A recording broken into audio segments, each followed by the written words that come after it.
Vivencias. Bueno, muy buenas tardes, Jorge. Muy bienvenido. ¿Cómo Muchísimas estás? gracias, Andrea. Como siempre, un placer estar acá.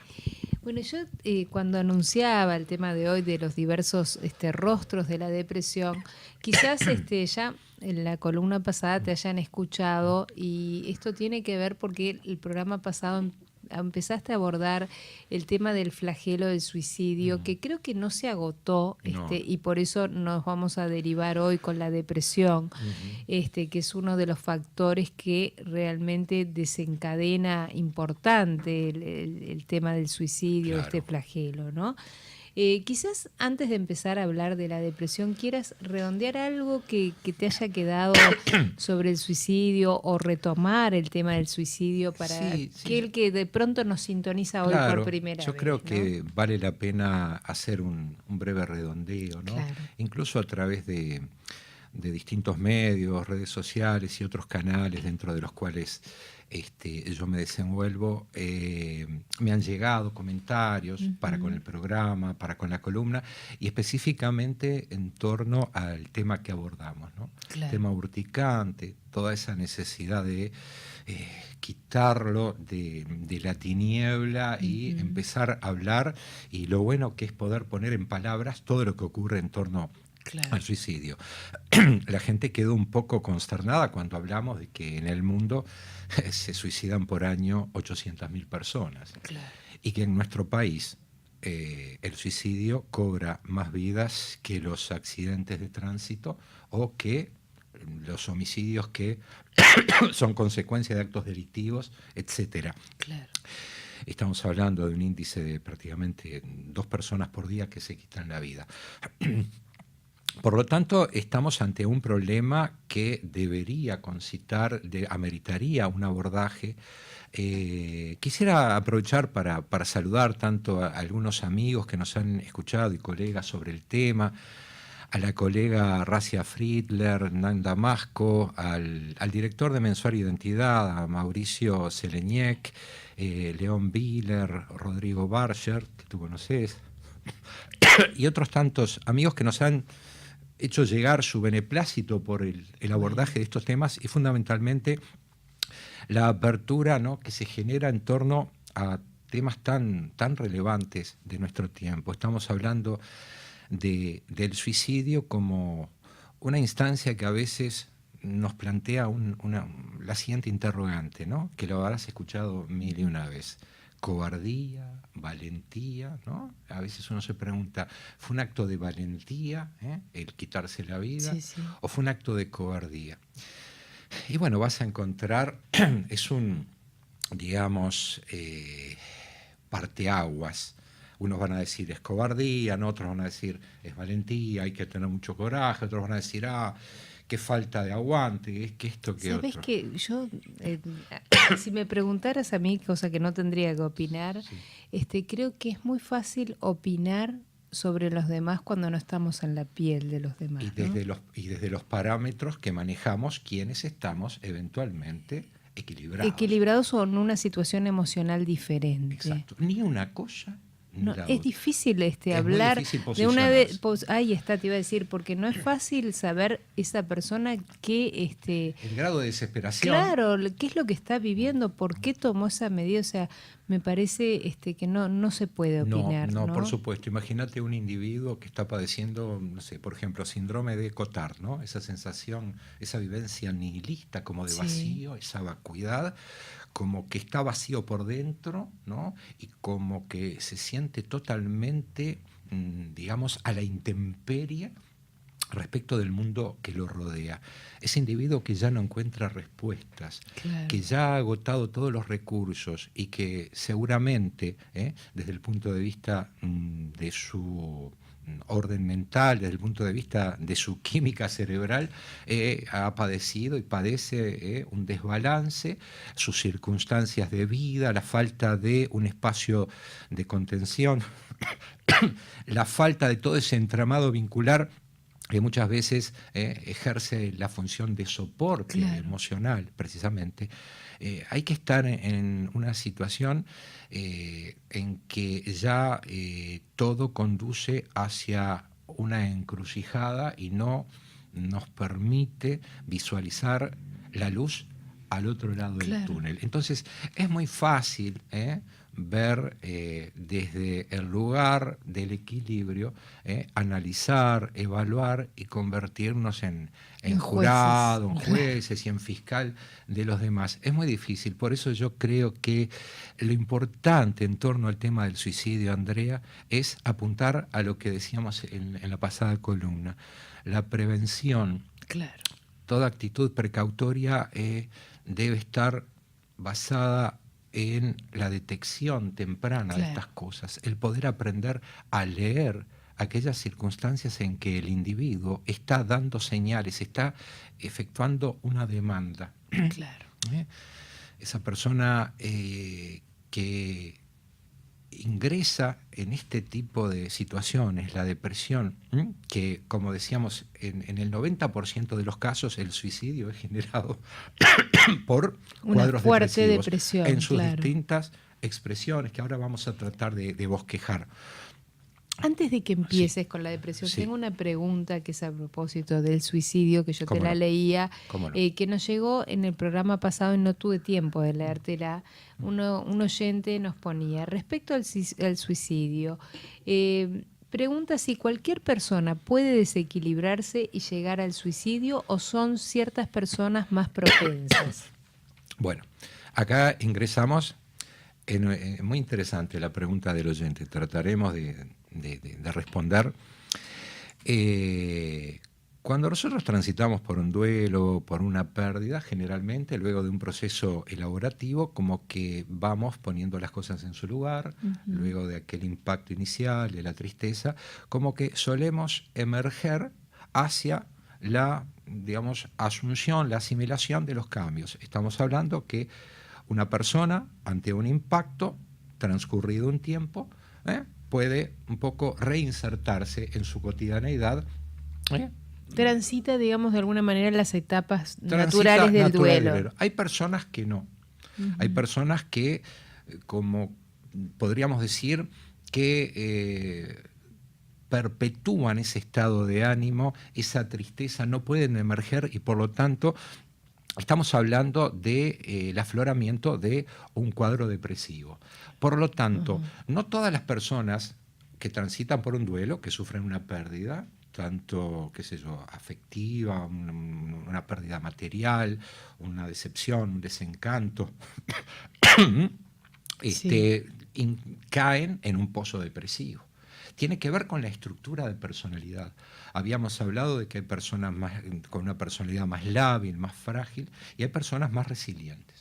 Y todo eso tiene que ver precisamente con la forma en que ha consolidado, se ha estructurado a través de todo el proceso del desarrollo, cómo ha podido integrar en su proceso de crecimiento y de maduración aquellos elementos que le permitieran consolidarse en lo que decimos un yo fuerte. Claro. Cosa de, ante los cimbronazos que puede generar una pérdida, un impacto, una situación, digamos, tortuosa o difícil de digerir, como que algunos caen en esa suerte de pozo y otros pueden emerger y sobrellevar la situación. Por eso, no todo el mundo ante una misma situación se deprime.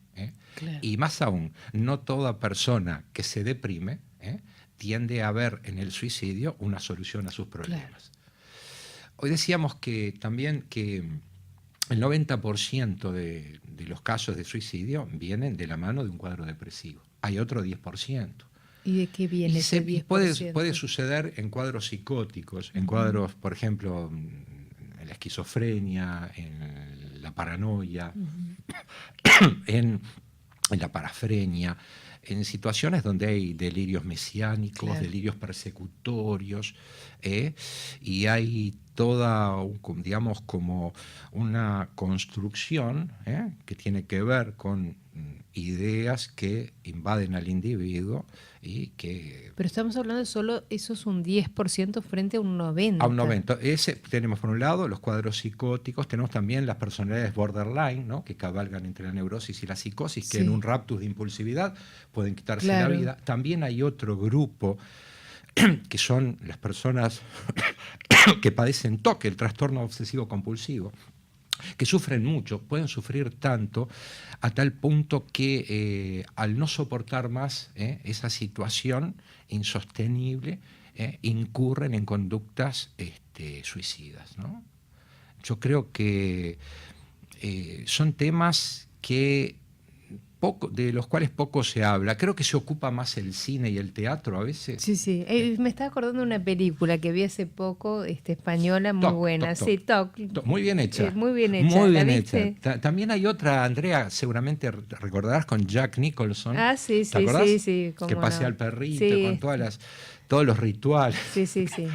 Hay una obra de teatro que 2x3 hay muchas. También muy bien llevada muy bien a cabo. logradas. Muy bien lograda.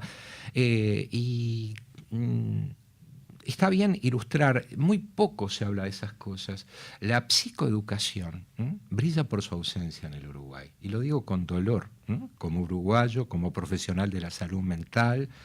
Recuerdo en mis tiempos, durante muchos años que fui docente de la facultad, como que había temas que estaban ahí un poco como stand-by y que no... parecía como que no meritaran el abordaje necesario. Y son temas muy candentes. Estamos hablando de que el suicidio es un flagelo a nivel mundial, y de la depresión creo que bien cabe establecer que no es una moda, es una enfermedad.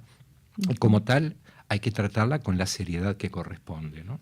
¿Te parece que hacemos una breve pausa? Sí. Ya luego de la pausa ingresamos a ver qué es la depresión, por qué se produce. Perfecto. Luego de la pausa continuamos aquí en la columna de Manos y Sin Diván del licenciado Jorge Schneiderman, viendo los diversos rostros de la depresión aquí en Vivencias. Hacemos una breve pausa y enseguida volvemos.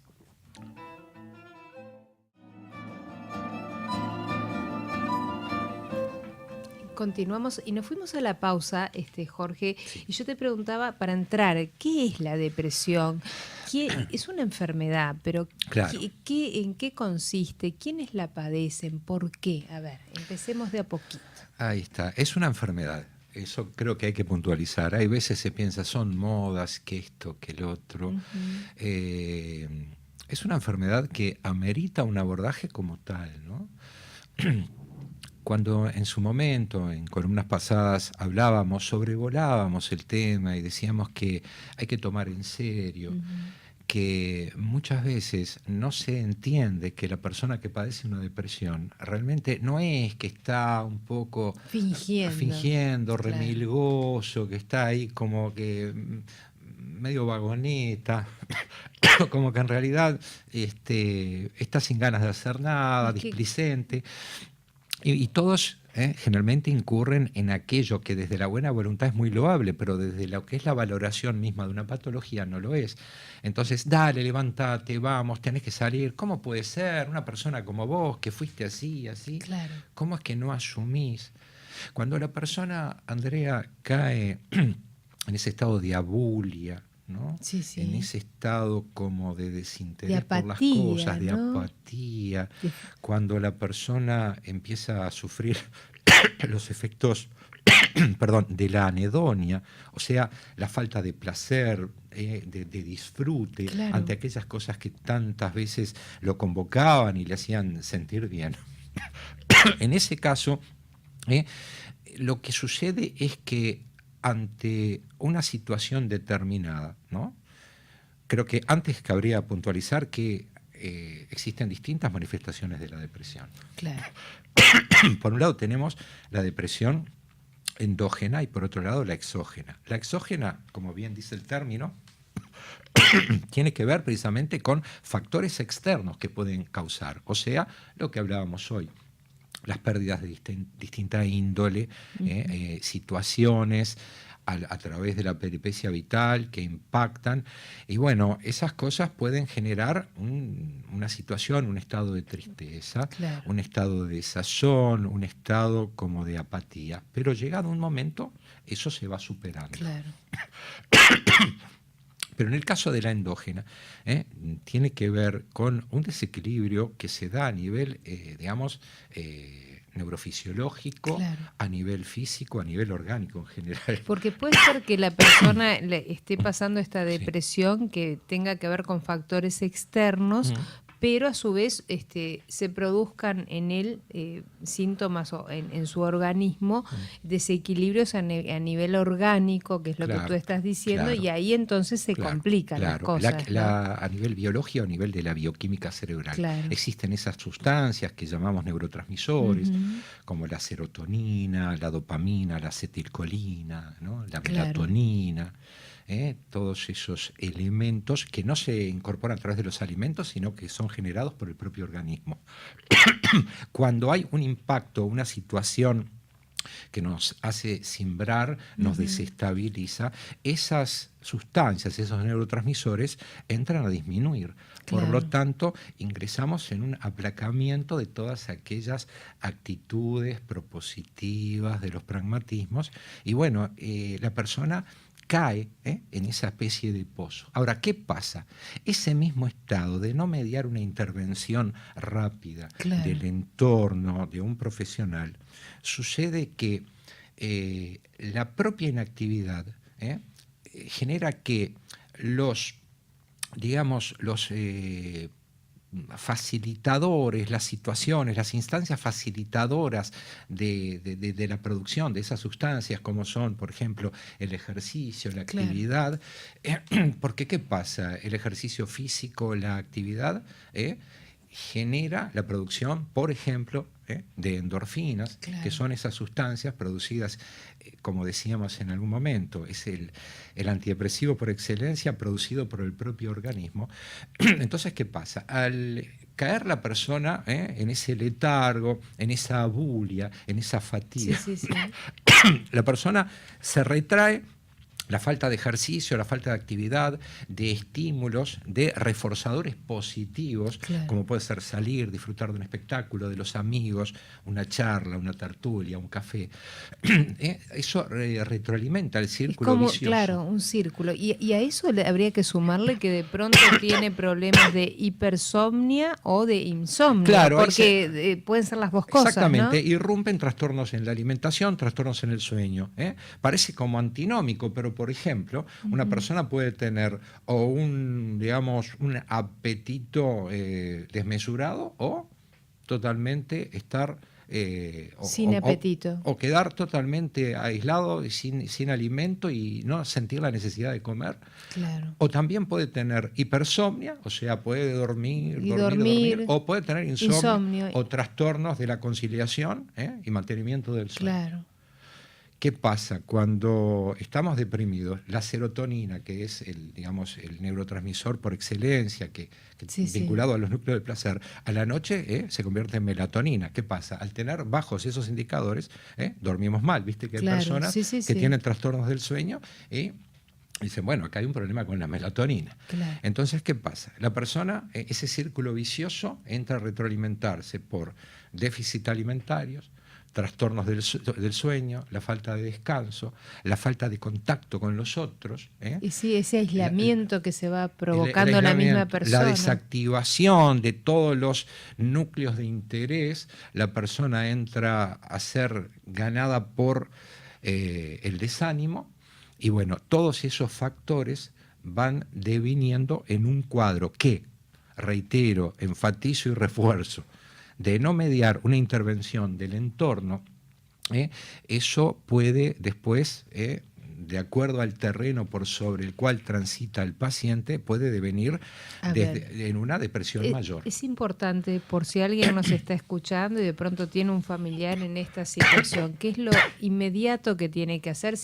Porque esta persona sufrió está pasando un pozo depresivo importante y está perdió las ganas de todo, se te acuesta en una cama y llora, no quiere comer, no se quiere bañar, o sea, ¿qué hacemos? Hay con varias esa cosas, persona, Andrea. ¿no? Te pongo un ejemplo así rápido para buenísimo llevarlo a el ejemplo. tierra, ¿no? Muy bueno el ejemplo. En primer lugar, una apertura hacia la situación de la persona, no caricaturizar, no forzar a la persona. A nadie se le ocurre decirle a alguien que padece de diabetes o qué sé yo, o de un problema renal, que está, no sé, que es diabético porque quiere, o que tiene una renopatía porque quiere, o una hepatopatía porque quiere. La persona, cuando está en esa situación, evidentemente hay fuerzas que trascienden lo volitivo, la voluntad, que le impiden, le inhiben de poder retomar su actividad, su cotidianeidad, poder transitar nuevamente por los caminos por donde circula su vida. Entonces, primero, escucharla, brindarle mucha atención, comprender, disparar la empatía como agente vehiculizador también de cambio en el otro, ¿no? Ponerse en el lugar del otro, compadecer, pero no compadecer en el sentido lastimero, pobrecito, no, compadecer, como bien lo dice el término, padecer con, ponerse al lado, escuchar, prestarle el oído.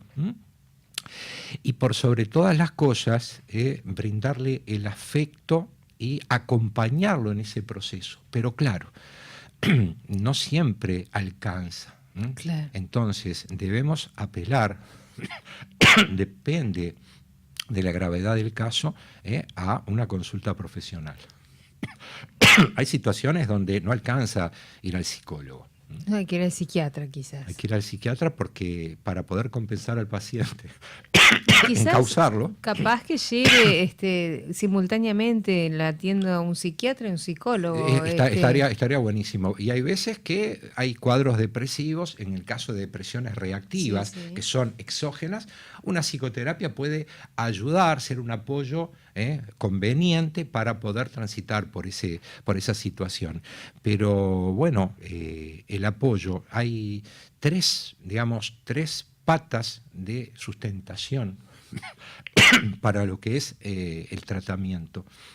La ayuda farmacológica, muchas veces, tratándose de los cuadros más complejos, los que derivan hacia lo que llamamos una depresión mayor, el sostén familiar, la contención, las redes sociales, todo lo que es el entramado vincular del individuo.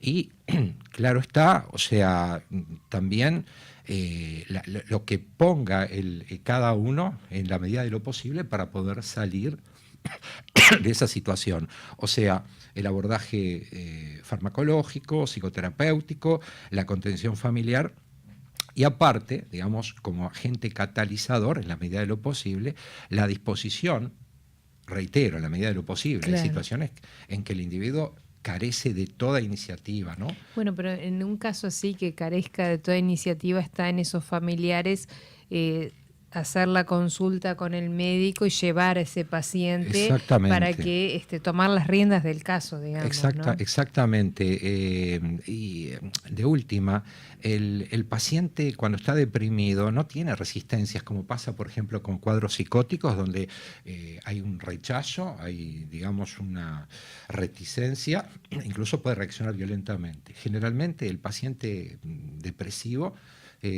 asume desde su estado de forma más pacífica y como tiene cierta predisposición.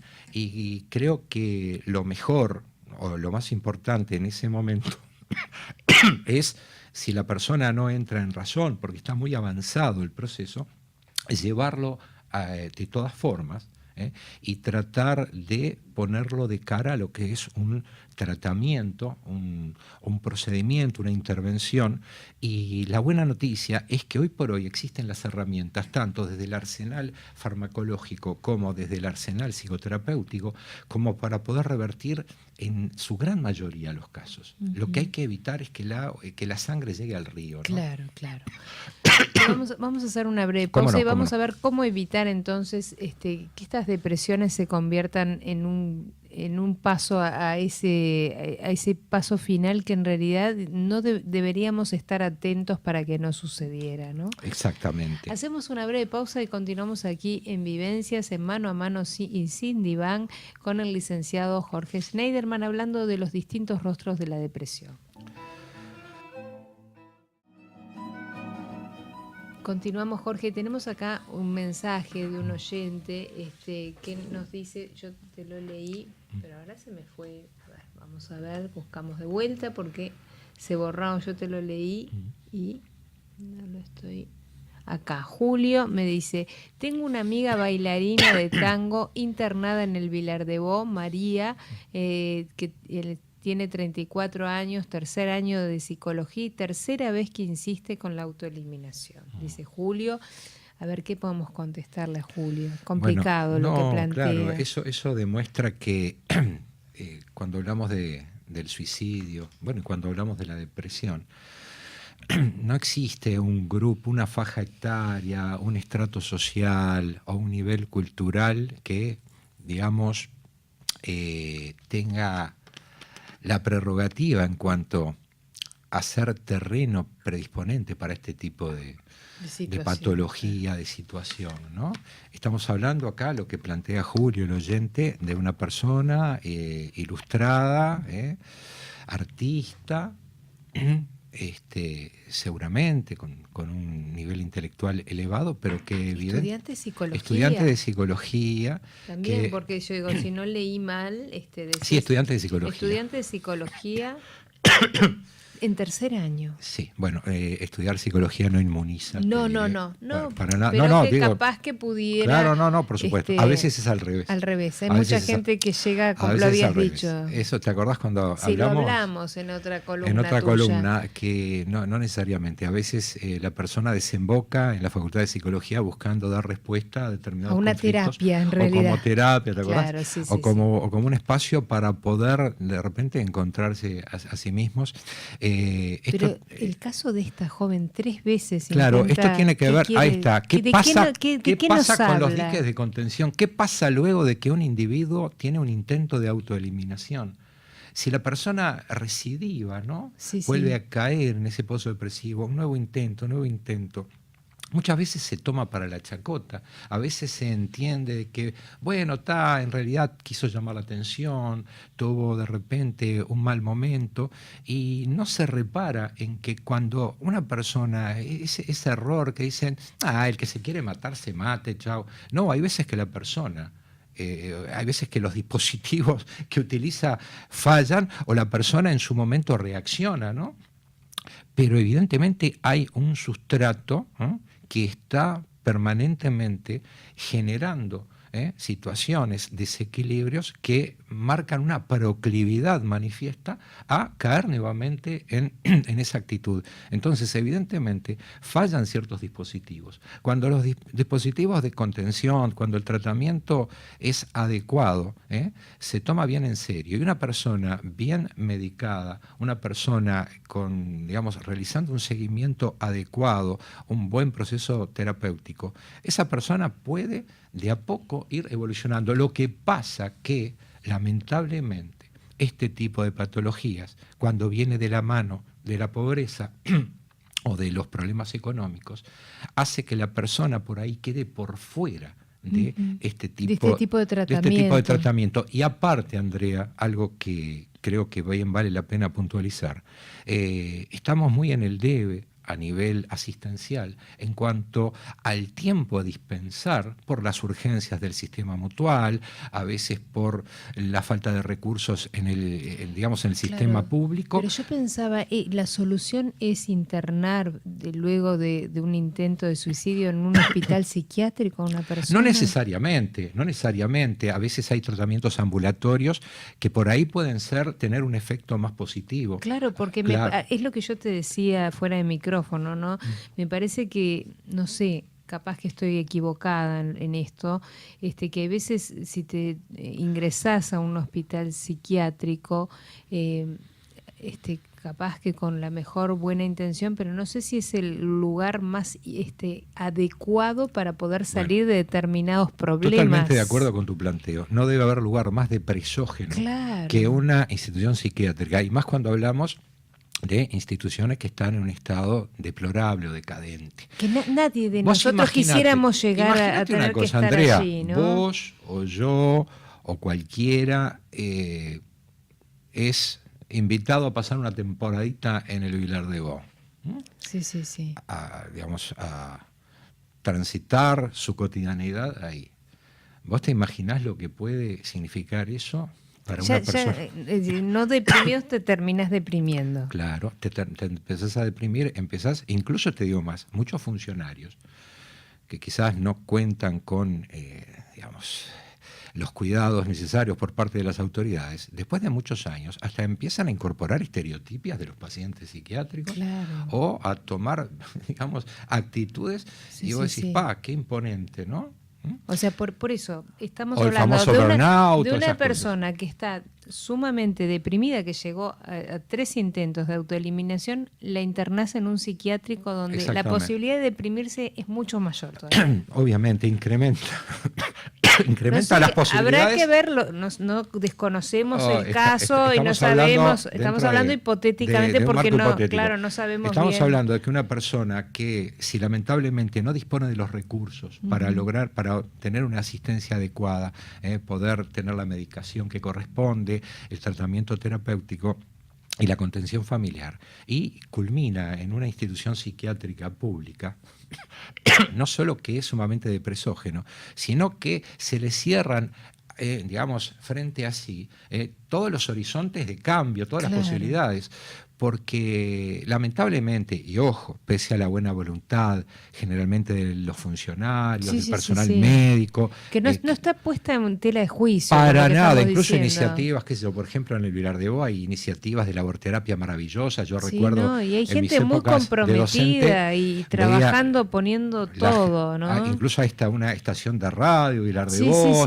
hay cosas muy lindas muy interesantes. Y actos, digamos, de gran filantropía, ¿no?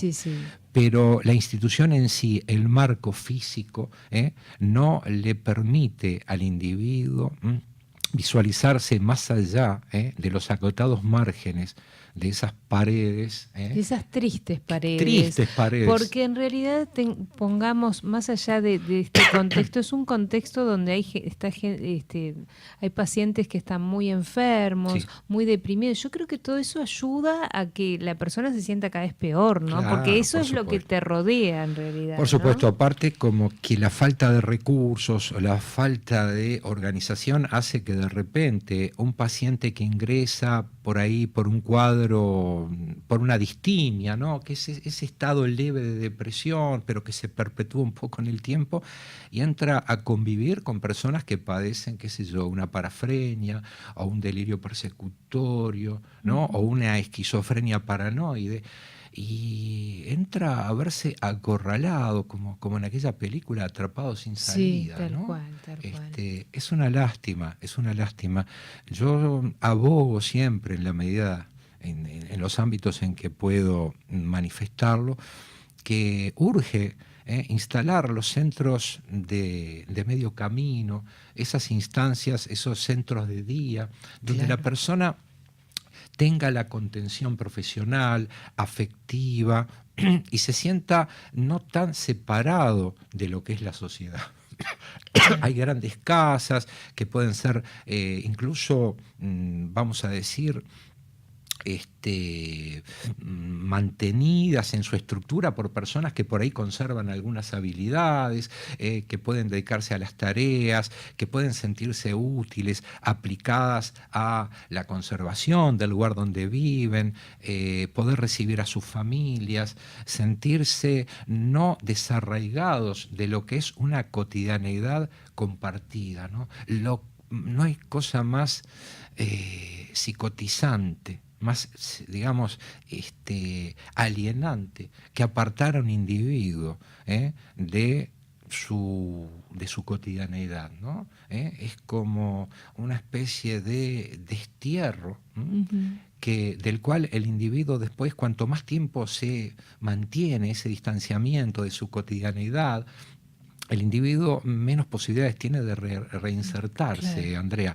Entonces, yo abogo, insisto, en esos centros donde el individuo por ahí pueda desarrollar talleres de laborterapia, pueda dejar emerger ciertas habilidades, aptitudes, claro. artísticas que las hay. Me acuerdo sentirse motivado, un profesor ya fallecido, Carlos Kachinovsky, que tuve en la facultad ya por los años 80, decía: nadie está tan loco como para que no exista un resquicio a través del cual uno pueda contactarse y puedan ingresar en la vida del individuo estímulos como para poder de a poco ir retomando, ir posicionándose nuevamente dentro de lo que es una realidad compartida, más allá de su patología. Claro, claro. Se nos han ido los minutos, Jorge, como siempre un placer. Seguiremos abordando el tema porque creo que quedan muchas puntas por abordar. ¿Cómo no? En tu próxima columna. ¿Cómo no? Y bueno, todos los mensajes que vayan viniendo también los iremos contestando. Trataremos de ampliar un poquito en la próxima columna. Bueno, muchísimas gracias. Gracias a vos, Andrea. Hacemos una breve... Vivencias.